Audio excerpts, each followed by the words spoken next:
Hello, everyone. I hope you guys are having a good Friday, July 3rd.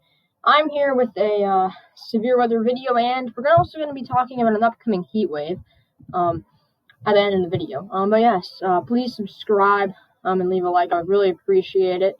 But let's get started. So this is my day one outlook. This is my outlook. Keep that in mind, okay, for today, Friday, July 3rd. I did put an enhanced risk for severe weather for areas of eastern Montana and northern and northwestern North Dakota. And I do have a slight risk going down to Montana, a little bit of northwestern South Dakota, and a good amount of western and northern North Dakota. And I have a marginal risk in pretty much surrounding areas. This is my outlook. So in the enhanced risk, I think there's wind and hail are going to be big threats today. I don't think we're going to be seeing anything tornado. I think we're going to see some tornadoes, maybe I'm not going to give a specific number, but I think we could see a couple tornadoes. I don't think we're going to be seeing a tornado outbreak or anything like that today. Yes, now let's take a look at the SPC's outlook. This is the SPC, the Storm Prediction Center, their outlook. This is what they're thinking today. They have a slight risk in areas of eastern Montana, western North Dakota, and northwestern South Dakota. And then they have a large marginal risk going all the way down to northwestern Arkansas right there. And then I have a separate marginal risk in the northeast for New York City. I think Philadelphia might be in it. And those areas, Albany, New York. So we're going to be looking at a decent area of severe weather today. We have that slight risk up in the northern plains. And yeah, let's look at what's going to happen tonight. So this is likely going to be an overnight event, is what the models are saying right now. But at around 8Z in the morning is when we're going to start to be seeing it get together. This is early Saturday morning. But remember, my convective outlook does go until this goes until 12Z, which is 7 a.m. Saturday morning. So keep that in mind. But 7Z, we see some isolated storms in Montana that could be severe. But in the afternoon, we could be seeing some storms in northern North Dakota into northwestern Minnesota. I'll keep an eye on those. But we can see I have my enhanced risk in this area here. And I think this model the timing is a little bit off on it. I think it's going to happen a little bit earlier. And we see it's going to happen. This is my enhanced risk area, kind of in that area. And we could see some pretty strong damaging winds with some of these little lines of storms and likely some big hail, especially. I think we'll probably see some big hailstones in this area too. And we could even see some storms in front of it. But like I said, I think the timing of this model is off. I think it's having the storms. I think the timing of it's off, like I said.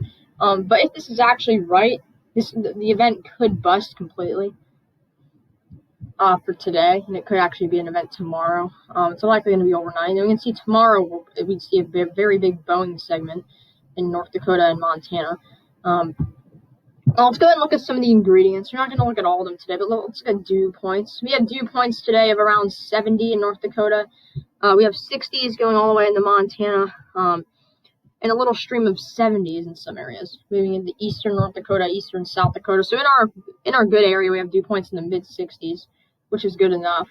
Now let's look at some of the convective products. Let's look at that 180 ml CAPE. We have CAPE today, definitely pretty good. We have CAPE today of around 3,000 and 2,000 to 3,000 in our wide swath of the severe weather, or where I'm watching for severe weather today. And let's look at supersonic composite. Now, supersonic composite it's pretty. We don't really want to look at how high the values are. We want to look at where it's placed. We have supersonic composite that's decent in this area. So that kind of matches up with what I'm thinking. And you can see Saturday we have higher values, which we don't really want to look at those. Yeah, that's the severe weather for today. We're not gonna be going in depth about the severe weather today, like I said, because Pivotal Weather has added these ads, and some of them are inappropriate. And every time you switch a severe weather parameter, it pops up an ad. And sometimes it could be inappropriate. And so I'm not going to do that. We're just going to use COD, College Review page. And I didn't have time to prepare a giant slideshow for you guys today. But I will.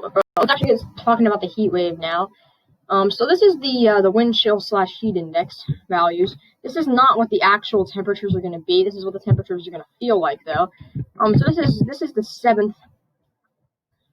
This is the Tuesday, July 7th. This is next Tuesday. We have values of 90 going all the way up into Canada.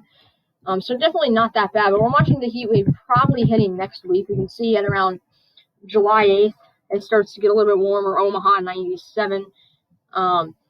Rapid City feels like it's 91. Minneapolis 93. Dallas 101. So pretty not extreme, but around the 9th is when it's starting to get bad. Kansas City 103. Southeastern Minnesota around 100. Des Moines 104, if I said that right. Dodge City 100. Dallas 100. Wichita Falls 103. So pretty high values. And you can see the southeast might actually get out of this, as you guys can see. There's supposed to be a strong low pressure system bringing a lot of rain in this area, and so they could actually not get the heat wave. It may not come till later. You can see Atlanta's only 90, but areas of like eastern Georgia only 76 is the heat index, because it's likely going to be raining in some areas, a lot of thunderstorms. So that could be good for if you live in the southeast. But other areas are going to be pretty warm. You can see 102 in eastern Iowa. So pretty, very, very warm. And then when it even gets worse on Friday, July 10th, I think it's starting to overdo it now. This is about a week out. And so I'll subtract about 1 to 3 degrees on these amounts here. But Des Moines, 112. I think that's overdoing it slightly. So I'd say about 109.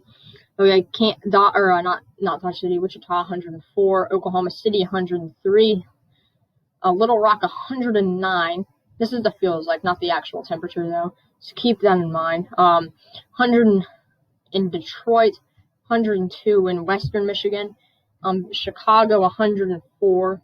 Atlanta is only 78. Like I said, some of these areas could get out of the heat wave because of that little coastal low. I mean, some areas of North Carolina probably might even be in the 60s for the feels like temperature. So that is pretty good. And we can see if we go a little bit later, this is Saturday. This is as far out as we're really going to look at this. We have values of 111 in Little Rock. This is far out though, so I think it's starting to overdo it a little too much. So let's look at the actual temperatures for this. What the actual temperatures will be. Of course, we're going to have that ad thing that pops up in a second. I think. Yep, it's right there. It's going to pop up. There we go. Let's X out of it. Okay. This is about to, kind of freezes your computer sometimes. All right. Let's go out. This is Tuesday. We only have really not extreme temperatures, but this is when it starts to get bad next Wednesday. You see, we start to have pretty good 90-degree temperatures going all the way up to South Dakota. Like kind of down like this. You can start to see the southeast is getting out of it. We have pretty warm temperatures in this area, almost 100 degrees. Nothing like extreme though for this time of year. But around July 9th, we started to see little areas of 100s breaking out in Kansas. On Friday, we start to see it's 102 in Wichita for the actual temperature. Then we go through Saturday. Friday's likely to be the hottest day. We have 105 or 106 in Dodge City. But that'll wrap up this video. I hope you guys enjoyed it.